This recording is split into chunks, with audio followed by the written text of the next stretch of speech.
Welcome to the Kickass Couples Podcast. This is the place where we help committed couples who want to level up their marriage experience newfound clarity, hope, and confidence. We're Matthew and Kim, co-hosts and husband and wife. In 26 years together, we've seen a lot and never thought it could be as good as it is right now. We're here to help you successfully navigate the messy, dirty, and wonderful world of marriage. We believe all couples deserve and are capable of experiencing an extraordinary and fulfilling marriage. And each week, we're bringing you life lessons from real-life successful couples to help you grow and strengthen your relationship. We'll get started right after this message. If you want to learn how to experience the best, most fulfilling year of your marriage, we invite you to order Matthew's new book, Kickass Husband, Winning at Life, Marriage, and Sex. You can get it at Amazon.com or visit Matthew's website, www.matthewphoffman.com. Again, that's Amazon.com or www.matthewphoffman.com. And now, back to the show. Welcome back to the Kickass Couples Podcast. Today we have a real treat for you. We're being joined by Rabbi Shlomo Slatkin and his wife Rivka, and they really walk their talk. 20 years ago, they saved their marriage by going through Imago couples therapy. That experience transformed their relationship and led them to a higher calling.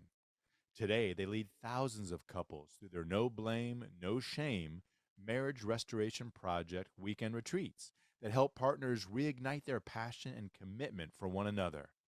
Join us as we look through our lens of prioritization and hear how Rabbi Shlomo and Rivka found their way back to each other through Imago couples therapy. And they've discovered how they were able to recognize their personality differences as proof of being each other's perfect soulmates. So we are so excited to have you join us today, Shlomo and Rivka.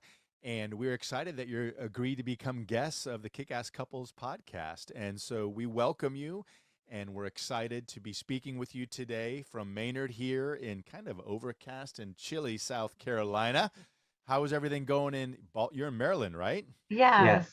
We had pretty good weather yesterday, and I'm hoping today will end up being somewhat similar because it was like a warm, beautiful spring day yesterday. Oh, wow. Nice. The tease, right? Because we know we got some more cold to come. But so we love to start off our podcast by asking everybody this question. And Rivka, I'm going to ask you to go first, if you don't mind, is I'd like to know, our listeners have a burning desire to hear, what makes you a kick-ass couple?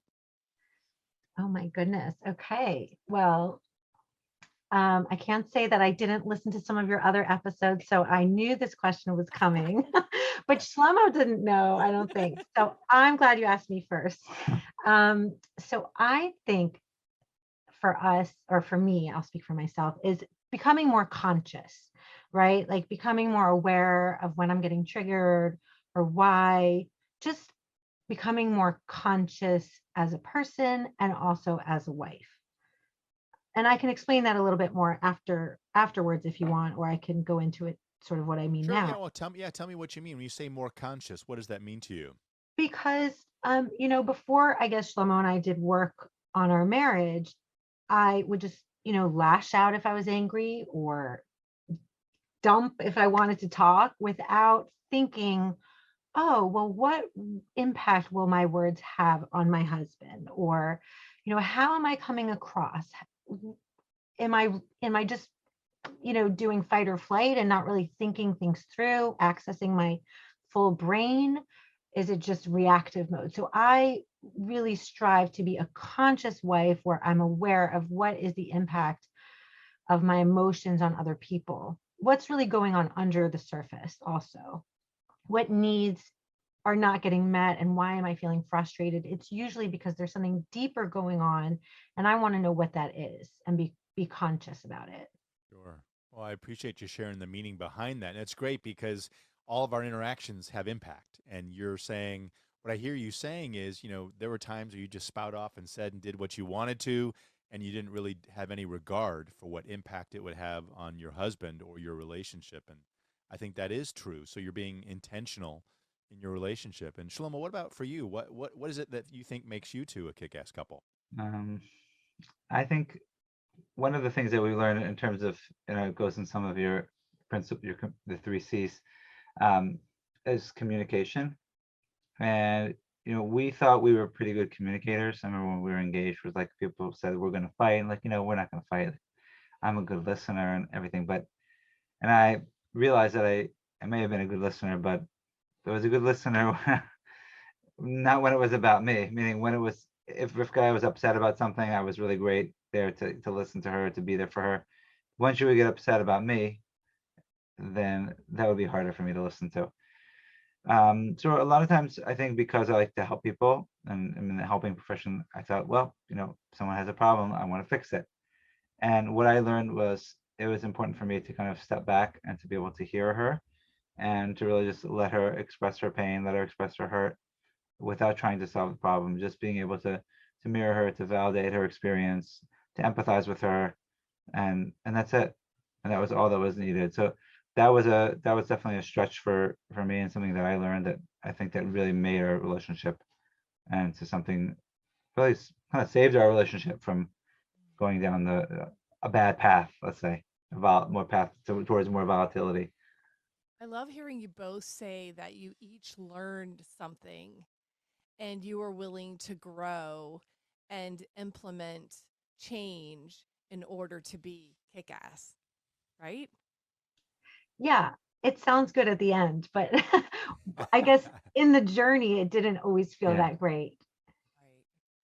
Well, so I like to go back a little bit and we talk about how our past and our history really does come into play in our relationships now. So we bring a lot of our history with us, and I like to say we have a little bit of grandpa in our bones. And Mm. so I'm just curious, Shlomo, how was love expressed when you were growing up? What did it look like in your family? These are hard questions. um I mean, I'm thinking about just in my immediate family. I mean, with my parents, I came from I felt a pretty stable home. Um, you know, every family has their own challenges, and with, grandparent in-laws and outlaws, and definitely, conflict could see happening with extended family members, but I never really saw my parents really fight with each other. To miss once in a blue moon, like maybe when my mother would get upset, but um, my father I was more like my father. He was very kind of calm, not very emotional. But I knew that my parents loved each other, and like, I saw them express physical affection. I knew that my mother was very fond of my father, and I knew the opposite. My father was fond of my mother as well. So I felt like I had a pretty healthy upbringing in terms of viewing that love, the love that they had towards each other. And so for me, I don't feel like it was hard for me going into the marriage in terms of expressing my feelings for Rivka, because I felt like I had a pretty good model growing up. I love hearing that. And that's not always the case, right? With a lot of people. And so when you come from that kind of wonderful, stable background, tell me a little bit about, were there things from that background that you said, I'm definitely going to do this in my next relationship? Or were there things that you said, I really feeling that that probably isn't a great idea. That's something I definitely don't want to do when I have a relationship. I don't think there was really anything like consciously that I thought of, at least growing up, or even before we met, that I thought, oh, like I definitely don't want to replicate my parents' relationship. I felt that I didn't really see, I didn't really see anything wrong with it. You know, maybe after we started doing our work together and learning more about, Imago therapy, maybe I could look back and see certain things, in terms of the listening, in terms of validating. But I didn't feel like, for example, I didn't feel like my mother was overly critical of my father, um, which is something that a lot of couples, grow up witnessing in their home. So a lot of these things I don't feel like I noticed. Again, there's some like little things maybe that could look back on now that I have more information about, what you're supposed to do in a relationship. But I don't think there's anything significant that I really thought like, oh yeah, I'm definitely not gonna repeat that. How about for you, Rivka? What did it look like? How was divorce in There's your two family extremes when you were growing here. up? I hear the And opposite. that's not unusual. It's not Yeah, unusual. Right. Yes. everything. So everything in my home, I remember basically saying, I'm never going to want to repeat this. My parents absolutely despised each other, hated each other. They got divorced when I was about 11. So I think they were married 14 years, but they absolutely hated each other. It was an extremely volatile and reactive home, really from my earliest memory. I always share at our couples workshops is I remember playing with my sisters, and because my parents had forgotten to give us dinner because they just were fighting for so many hours. So it was just very reactive. And as a teenager, I even wrote this little book, how I wanted to parent my own children, and how I wanted my marriage to look like. So that was kind of like my mission growing up was I'm going to create a successful home no matter what. And that's why it was so shocking when we first got married and we thought, okay, we're going to do this wonderfully. And then about a year and a half into our marriage, we were like, oh my gosh, what is going on? Are we going to make it? And that was so, devastating for us because we thought we really had the answers. Sure. Well, that's 11 years of a volatile environment. So how did you come out of that? How were you able to, you said you wrote a book. Were there other things that sort of helped you make it through that? Yes. So, well, and it didn't stop at 11. Like the divorce was the end of an era, but their interactions with each other continued till I was married, till age, what was I? I always go through this. I was 21, 20. right? So 21. their interactions, even to this day at family functions, is very unpleasant. So I feel like it really, so many kids experience divorce and they say kids are resilient. And nowadays it's 50% of the population. But I think studies do show that it really defines the child. It really defines the person. And I do feel that it completely defined who I was. Thankfully, I went to a great high school with a lot of teacher support. Principals were very interested in me, and I had a lot of friends and their parents I felt like I could turn to. Without those people, I really don't know how I would have made it. So it was friends and it was their parents and it was teachers that were helpful So for you me. had some great role models along the way, is what I hear you saying. Yes, you got it. Absolutely. I had some really good role models. Well, that's neat. Well, it's fun. Every relationship is a synthesis of coming together, right? And you figure that history out, either by hook or by crook. And it sounds like you two realized it and were able to build on that. And that kind of leads naturally in to the first of our three C's, which is commitment. And so, Shlomo, I'd love to know, in your relationship with Rivka, what does commitment look like to you? So for me, commitment is, I don't say it's easy, but it's something that I pride myself in, and it really just means that I've committed to this relationship, and no matter whether it's difficult or it's easy, I'm here for the long haul. So I'm gonna like just push through it and work on it. And if we're having a bad day, tomorrow's gonna be better. I'm not looking, and even if I had times over the years where I just sometimes I have those like doubts or those thoughts about what would it look like if I weren't in the relationship. Um, I still kept pushing forward and realizing like this is what I'm committed to. If I'm committed to this relationship, I'm committed to our family, and you know, I'm not going anywhere. So sticking through no matter what, thick and thin, pushing Yeah. through, and commitment looks like sticking around, being Yeah, there. and I've noticed that this has been, it's in my work with couples that this is in my book I read this is the number one step number one, because if you don't have commitment, you can have them, you don't have anything. If you have, I've had couples with the worst scenarios and been able to work through it because they were committed to each other. But couples who just had like a little annoyances, bickering, who were not committed, they were not able to be successful. And that's kind of like the litmus test for the more committed you are, the more likely you are to be able to succeed. do the work, because you're not thinking about, no, I'm not thinking about like, well, maybe it would be better with somebody else, or maybe, it's like, this is the person I married, this is who I committed my life to, and I'm gonna make it work and do whatever it takes.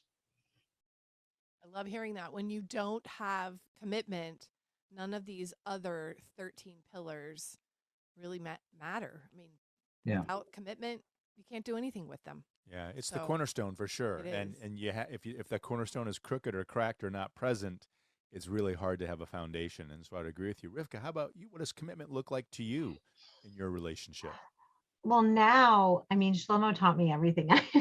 I know he's such a good guide because he really is steadfast and loyal. And that's one of the things I fell in love with him for, because coming from a home that was completely, it could just end at any moment in time, I didn't learn how to have that loyalty and that steadfastness.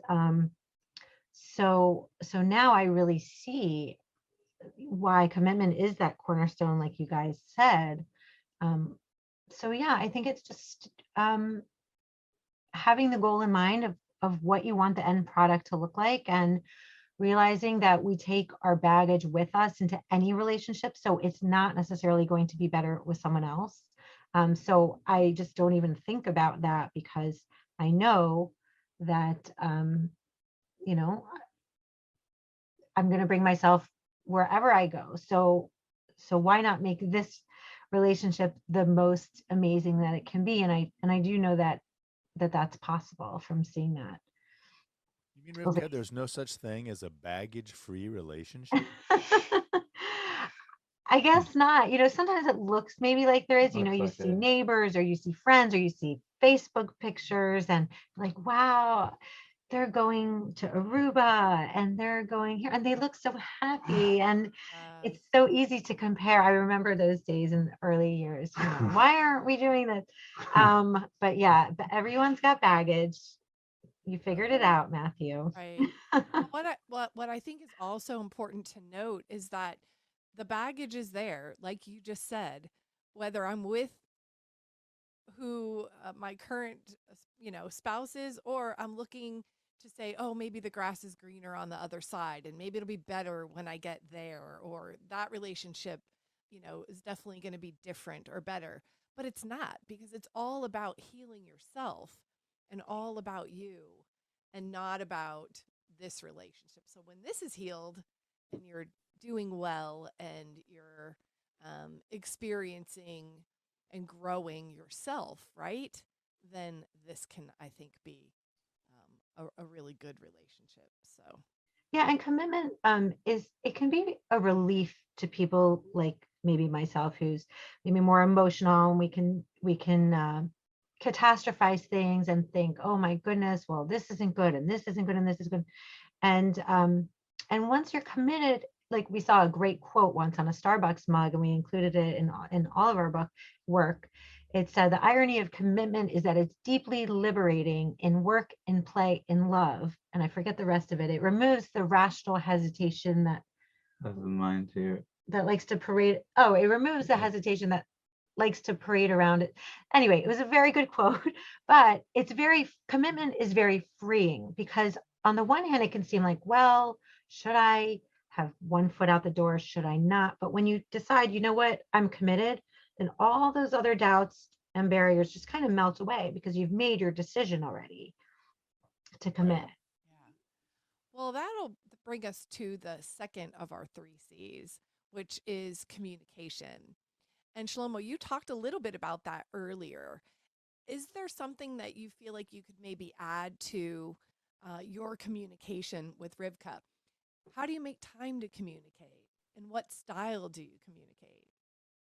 Sure. So it depends on what type of communication, meaning we have a process that we learned as a couple in therapy, and that we teach couples as in our workshops and our in terms of dealing with difficult topics, sensitive topics, ones that we're concerned that if we talked about it in a normal way, one of us might get reactive. So we have a very structured process, and that's kind of on demand, kind of whenever we need to do that. In general, I think that because of what we learned through that, just we've learned to be respectful of each other's time and space, careful about the way that we say things to each other, so as not to find each other. We've learned some things that might push each other's buttons, so we're careful about that. And then a lot of it is more about just finding the time, because especially if there's like the kids are around, it's really just to check in and to see when the other person's available. But it is really crucial to make the time, because it's very easy to get wrapped up in the day to day, and not really, we communicate, of course, what do you want for dinner, but you put the kids to bed. But to have like a meaningful conversation, you really have to make the time, carve it out to do that, because it's easy just to ignore it. Is that something that you schedule, Shlomo? I mean, do you actually say, "Hey, can we talk at this time," or is it something that happens organically for you? It depends on what it is. It can be a combination of both. I mean, definitely for the difficult topics, it's something we'd schedule. But even for things that are not necessarily difficult topics, I know that for Rivka, like that, I need to make sure that she's available, because she doesn't really like to, to have any like long drawn out conversations. It gets her, it triggers her and gets her a little bit nervous. So, I'm always mindful about, for the most part, like if there's anything more than just like questions about work or what we need to do with the kids, if it's a real, want to share my feelings, that I need to make sure she's available, even if it's not a formal conversation, but just like to say, do you have 10 minutes so we can sit down and talk? I have something I want to talk about. Not just to kind of break into like, well, I'm kind of feeling a little down today or whatever. Sure. How about for you, Rivka? What does communication look like for you in your relationship? Well, like Shlomo said, about any potential triggering or difficult topics, we will resort to having like a formal dialogue. But I've also learned that I really enjoy infusing positivity in our communication. So we'll also share some things we appreciate about each other. And make sure we're kind of looking to each other's eyes, not just walking from one room to the next. And when we do that, it feels so good. It calms me down. I feel like it just changes everything in the air when we really can share something positive for just, I don't know, even 5 seconds, and look into each other's eyes and share those positive feelings we have and appreciations. I love you sharing that because I think it's so affirming and validating when we do that for each other. And it does really just sort of, you pick your head up and it makes you feel good. And it really kind of gets the day off to a really good start if you can do it early on. Yeah, it really shifts. It feels like I feel it in my body, and I'm not like one of those people that are so in tune with her body, but I could definitely feel it when we're looking to each other's eyes, making that contact. It's really nice. Yeah, the connection is so important. Even throughout the day, we hear couples say, "Oh, we'll text or we'll just check in and say, hey, a quick phone call." But I think it is really important, like you said, Shlomo, to make sure that we're connecting. It's an intentional connection that we do every day.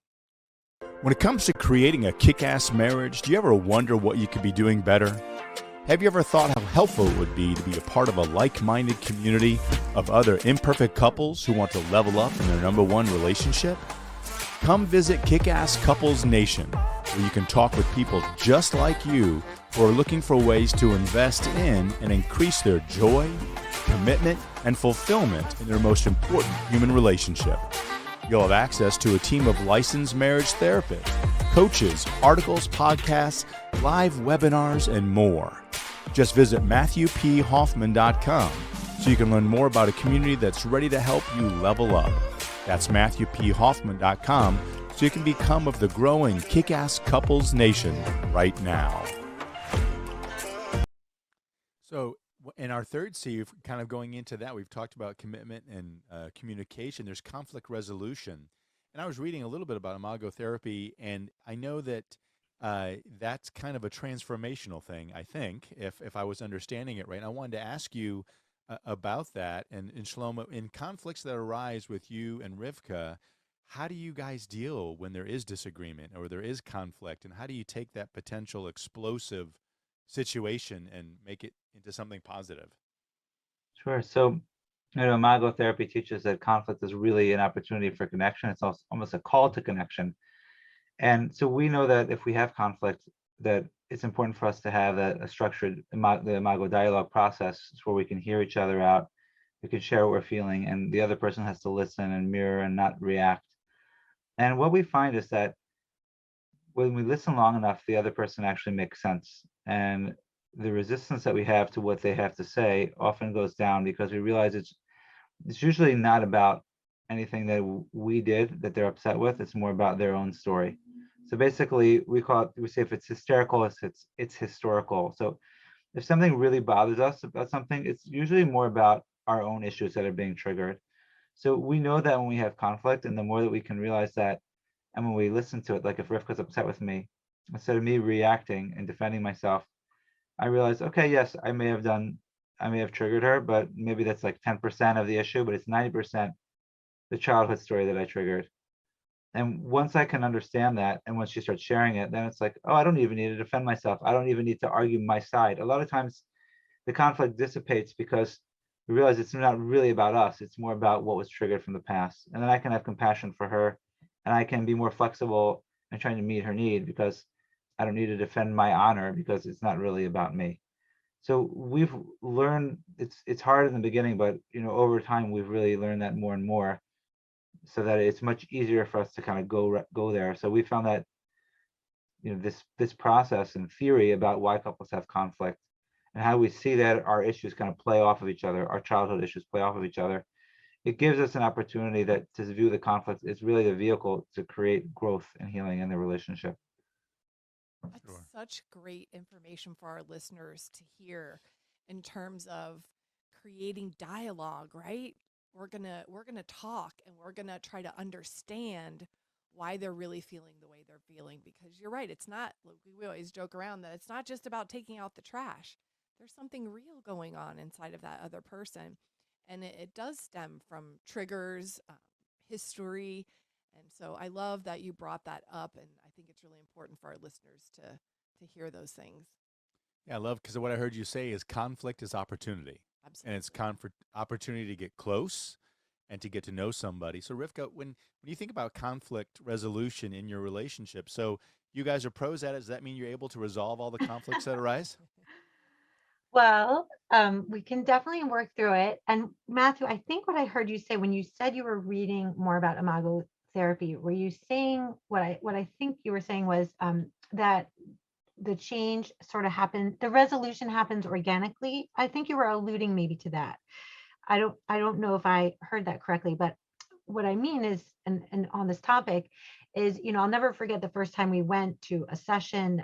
We had this closet rod that had been torn out of the wall. And every time I'd go upstairs and I'd pass by the hallway and I'd see this stupid hole in the wall and I'd say, Shlomo, I asked you to fix this. Why hasn't this been fixed? And every single time I go upstairs, I would get more and more frustrated. So when we first, went to our very first session, I sent why I was frustrated about the hole in the wall and it hasn't been fixed and blah, blah, blah. And then our therapist said, and what does this remind you of from childhood? And I thought about it and I thought about it and I thought, you know what? I had to do everything for myself growing up. Nobody did anything for me. I really never knew when, if I was going to be enrolled in college or whatnot. Like nothing was ever predictable. So that feeling was being triggered of having to do everything myself. And then, so I shared that, and it was a very deep conversation. We had compassion for each other. We were both crying. But at the end, I said, well, okay, but how's the closet rod actually going to get fixed? And our therapist said, come back next week. He didn't give us an answer. And when we came back next week, I said, you didn't tell us how to resolve the conflict, but what came out of that conversation was, because I truly felt heard and understood, it dawned on me that I could just open up the yellow pages, they had that back then, and call a handyman. And it was the dumbest, silliest thing. But in that whole period of time where I kept complaining about the hole in the wall, it never once dawned on me to call a handyman. It was just, Shlomo, you haven't done this. I asked you to do it. It needs to get fixed. And what he explained is, when we are feeling under threat, we just really cannot access our full brain to be able to make logical, knowledgeable decisions. And so I think, Matthew, what you're saying is, like, the conflict sort of goes away sometimes when, in this organic, natural way of being heard and understood and validated through the communication process. Right. So that's Sure. that safe communication that gets the brain be able to integrate and be more resourceful and then resolve conflict. Yeah, and it kind of happens automatically, the conflict resolution. Have the two of you ever come to a time in your relationship where there's been something that you haven't been able to quote unquote solve, and you see it one way, Rivka, and Shlomo sees it the other? And so, have you ever faced that? And if you have, how do you move forward in the relationship when it seems like there's something that's okay? We're not clearing the deck, so to speak. That's a hard one. There are some things that we took years to that. We shelved a topic or an argument Right. for years, and we were like, we are not going there. We are not discussing that. Like we both Yeah. did not want to speak about it for years.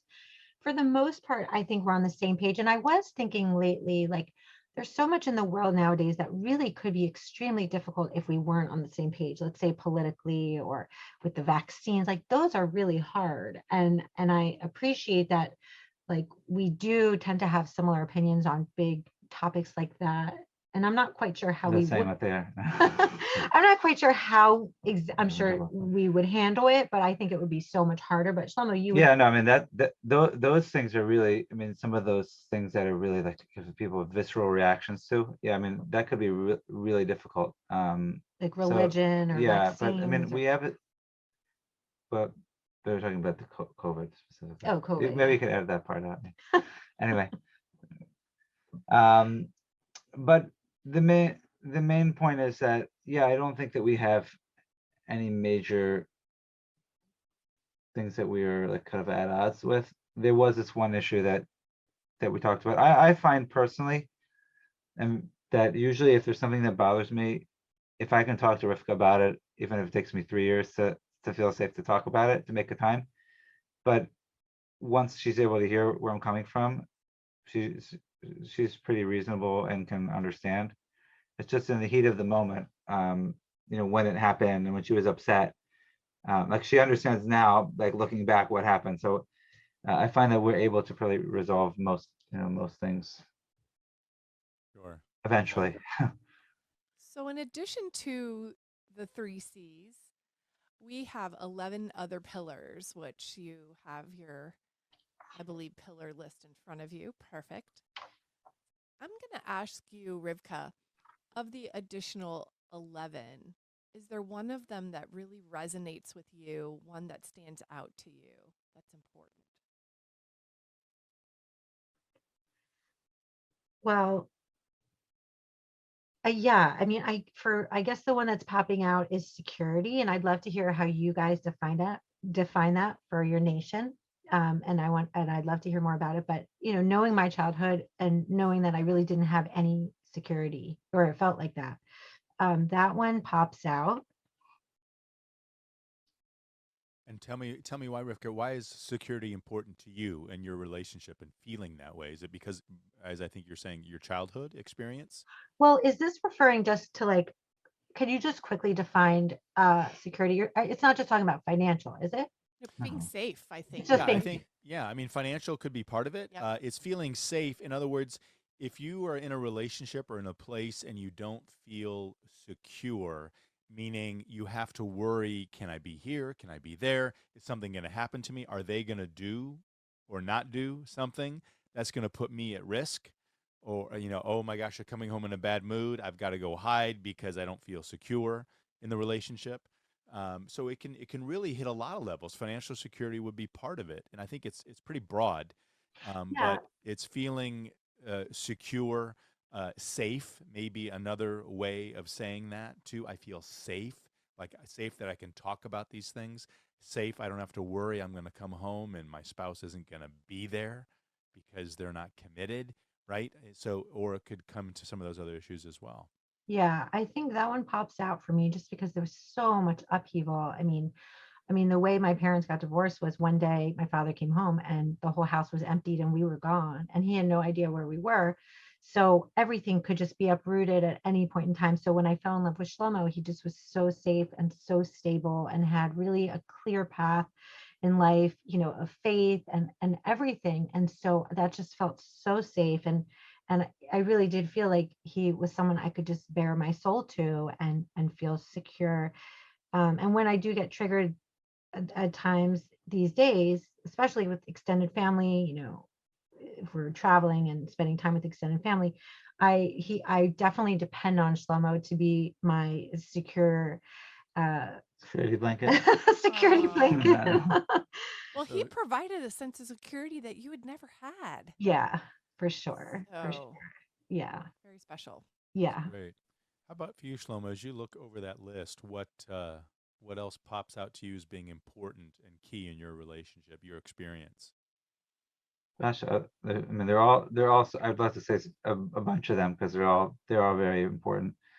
Um, I don't know, I mean, trust and honesty is very important to me. I feel like if you don't have trust, then I mean, if the commitment's a foundation, trust is maybe right there with it. Because if you don't have trust, then your whole relationship is, can be an illusion. You don't even know what is it based on. So for me, that's really important, that we can be able to trust each other and be honest with each other, share what we're feeling, and that we're not keeping any secrets from each other. So I think that's really important. So full disclosure, right? There's Yeah. transparent with one another. Sure, I And see and that. that feels, for me, that feels safe, because it feels like if I can be fully open, and we can be fully open with each other, we don't have to hide things, and then I can feel safe and secure. Oh, so it kind of ties into that one too. Sure, you can be vulnerable in a very safe space, and I think that's really important. We were talking Yeah. a little bit earlier about trust and honesty and how important it is to be honest over the very small things as well as the large things. Hmm. So it's all Yeah. the time, not just some of the time. Yeah, because that can, when you tell a little lie, and you say, oh well, that was such a big deal. Then I can, maybe this isn't such a big deal either, and then it just You kind of justify snowballs. it, right? Yeah. And so it really becomes honesty just a way of life. Yeah, yeah. That little trust and honesty is a thread that if you tug on it, it tends to unravel the whole garment or the whole relationship. And we were talking about the time it takes to build up trust and honesty in a relationship. It takes a long time, but yet one lie can Hmm. undo that work and make it really difficult to get back to that place of trust if you had it. And that's good. Well, I appreciate y'all sharing what's important to you. We feel that success in one area of your life definitely spills over into the others, and Kim and I are big proponents of what we call spillover thinking. And so we'd love to hear from each of you. And Rivka, maybe you can go first. How has the success in your marriage, your relationship, spilled over into other areas of your life? That's a great question, Matthew. Let's see. Well, I think I've learned so much from Shlomo, and then on our journey together towards improving our marriage, a lot of the communication um, with the Imago process has helped me in other relationships. It's also helped me have compassion and more understanding for people maybe with opposing viewpoints, people that don't necessarily agree, or maybe I would have been upset with years ago. I have compassion now in ways that I really didn't have before for other people's stories, even if I don't know what their stories are. I just kind of, I guess, find it easier to give people the benefit of the doubt, or maybe understand the opposing viewpoint in ways that I really didn't before. So I guess that's one example um, of, just like being more understanding of others, more forgiving. Of course, parenting is something that's right up there with our marriage. That's very, very important. So I really work to incorporate a lot of what we do with our kids. And we have 5, so there's a lot going on, and it's not always easy. We have teenagers, and then we have little ones. So that's that's also a real job. That's So more than full time. That's you guys got zone coverage. Man to man went out a long time ago, Yeah, right? exactly. definitely spill over into the kids, and then in business also, just I guess being an entrepreneur, and then um, professional values also, I would say, it very much spills over into. Sure. How about for you, Shlomo? How have you seen the success of your relationship spill over into those other areas of your life? Yeah. I mean, I would second a lot of what Rivka said. I think it has helped me be more understanding of others, more patient, being able to deal with potential conflict, because I have the skills from what we use together to be able to deal with others, and to be less reactive, more at peace. I think that's been really helpful because I've seen that in our relationship, so I've been able to apply that out elsewhere as well. So Shlomo, if you could go back to your unmarried self and give yourself one piece of advice, what would that advice be? Hmm.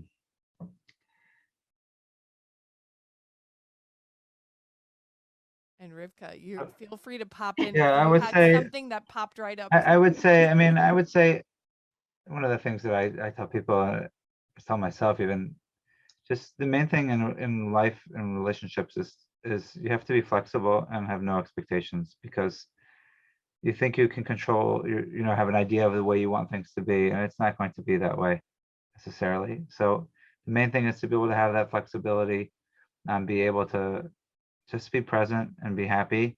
And that's the best way to be successful and and happy in your relationship, to be able to have that flexibility and have the eliminate those expectations, because the expectations are just they're just setting yourself up for resentment there. So I hear you saying be present and be flexible and just let go of those expectations. Exactly. How about for you, Rivka? I have so many thoughts. It's hard to pick one. Um,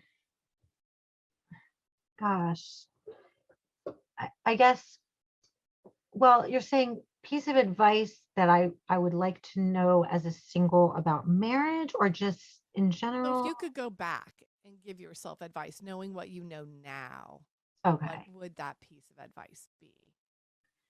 I would say that to be more curious about people, about anything, instead of like deciding that this is bad or this is good or this is going to be a disaster or this is going to be beneficial, like just sort of being more curious, being more open to the journey, of whatever comes forth, and just kind of like having wonder with whatever it is, that's being presented, to just sort of go forth with a little bit more curiosity and less judgment. I love that. So take down that wall and just be open and curious. And I love how you said that wonder Yeah. And about not life. feel like you have to fight for everything. Yeah, Just yeah. that's good stuff.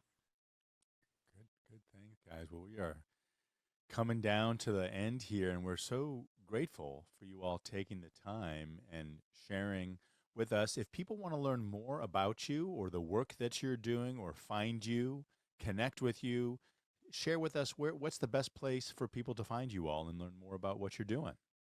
Sure. You can visit our website at www.themarriagerestorationproject.com, themarriagerestorationproject.com. And you can read about what we do, how we help couples, and we have a lot of free resources and blog and as well. And in-person events. Yeah. Yeah. Yay, in person. Great. Yes, right? Nice Yeah. are those connection Well, we're points. so glad that you're out there and that you're doing some incredible work. So thank you for that. Kudos to both of you for all that you're doing to help marriages, because we believe the same thing, that there's so many marriages and relationships, people that are in relationships that are out there that can benefit from what we all have learned along the way. Right. So Same thank you to you for being guys. Yeah. open and vulnerable. And We're in this together, absolutely. and we recognize you, and we're grateful for the work Oh, that you're doing and for the time you gave us today. And we'll be sharing this with other like-minded people that want to how to improve those relationships and be happier and more fulfilled. thank you. It feels so Thank good. you. I feel like I got like a little bit of some therapy work, like some work. Like I feel like I did some work. I feel really good. Thank you. Some Awesome. good, deep work. Well, we'll look forward to connecting with you all again soon, and thank you so much. Take care, guys. Thank Thank you. you. That's all we've got for this episode of the Kickass Couples Podcast. If you like the content of this show, you'll love Matthew's newly released book, Kickass Husband, Winning at Life, Marriage, and Sex. To receive a digital mini book of quotes and images from the book, all you have to do is rate this show and leave a review in Apple Podcasts, Spotify, or wherever you tune in to listen. Then email us a screenshot of your review at podcast@kickasscouplespodcast.com, and we'll get it over to you right away. Until next time, remember, happily ever after doesn't just happen, it's on purpose.